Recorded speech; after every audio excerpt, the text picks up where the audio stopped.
안녕. 오늘은 정말 중요한 주제에 대해 얘기해볼까 해. 바로 기후변화 대응이야.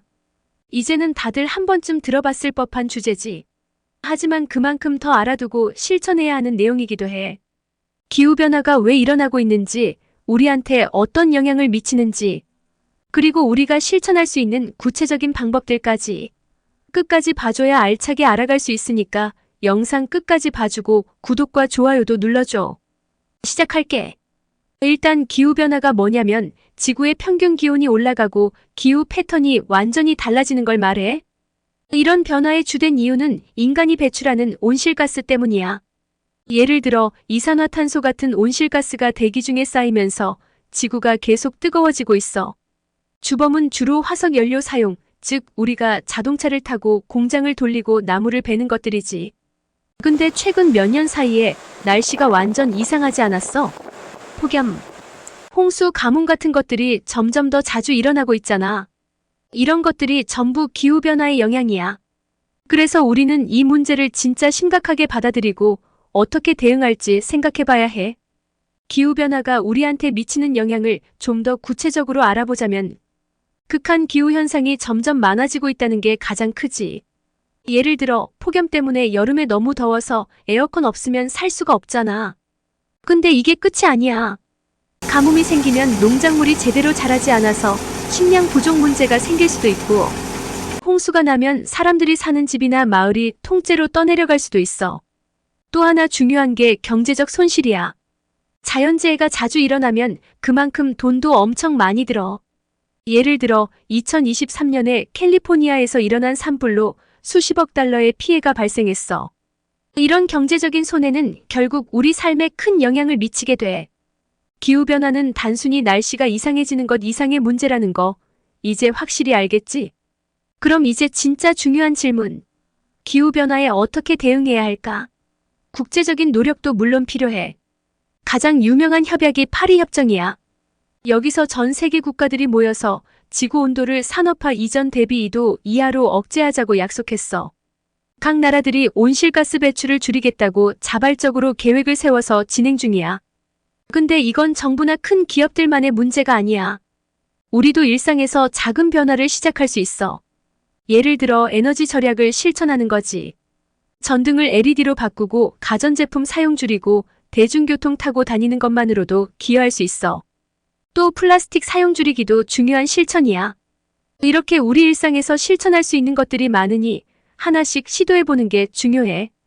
기술 발전도 기후변화 대응에 중요한 역할을 해. 요즘은 재생에너지, 즉 태양광이나 풍력 같은 청정에너지원이 많이 개발되고 있어.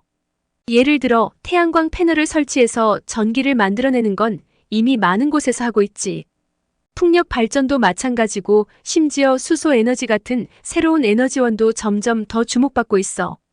그리고 요즘 떠오르는 기술 중 하나가 탄소 포집 및 저장 기술 CCS야.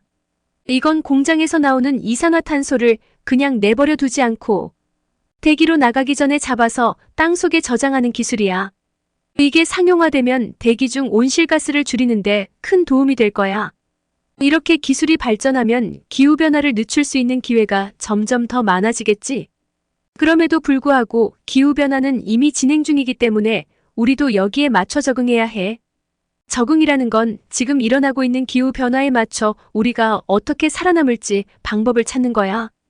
예를 들어 해수면이 계속 올라가면 해안가에 사는 사람들은 이주를 하거나 방파제 같은 걸 세워야겠지. 또 가뭄이 심해지면 물을 효율적으로 사용하는 시스템을 도입해야 해. 이런 적응 전략은 이미 변한 환경에 적응해가는 것이지만 동시에 우리가 탄소 배출을 줄이기 위한 노력도 함께 해야 해. 결국 기후변화를 늦추는 게 가장 중요한 목표니까 계속해서 두 가지 전략을 병행해야 돼. 이제 중요한 건 우리 개개인의 인식 변화야. 기후변화는 더 이상 먼 미래의 일이 아니고 우리 눈앞에 다가온 문제라는 걸 알아야 해. 그래서 우리도 작은 실천부터 시작해야 해. 플라스틱 사용 줄이기, 에너지 절약하기, 그리고 기후변화에 대해 올바른 정보를 주변 사람들에게 알리는 것도 정말 중요한 역할을 할 수 있어. 특히 미래 세대에게 환경교육이 필수적이야. 이 문제는 한 세대에서 끝나는 게 아니잖아. 다음 세대도 기후변화 문제를 잘 인식하고 지속적으로 대응할 수 있도록 교육하는 게 중요해. 그리고 정치적으로도 기후변화에 대한 정책을 적극 추진하는 지도자를 뽑는 게 필요해. 기후변화는 결국 모두가 함께 풀어야 할 문제니까. 그리고 기후변화 대응에서 기업의 역할도 굉장히 커. 특히 대기업들은 엄청난 양의 에너지를 사용하고 그만큼 온실가스를 많이 배출하기 때문에 책임이 커. 요즘은 애플이나 구글 같은 글로벌 기업들이 100% 재생에너지로 전환하겠다는 목표를 세우고 있어.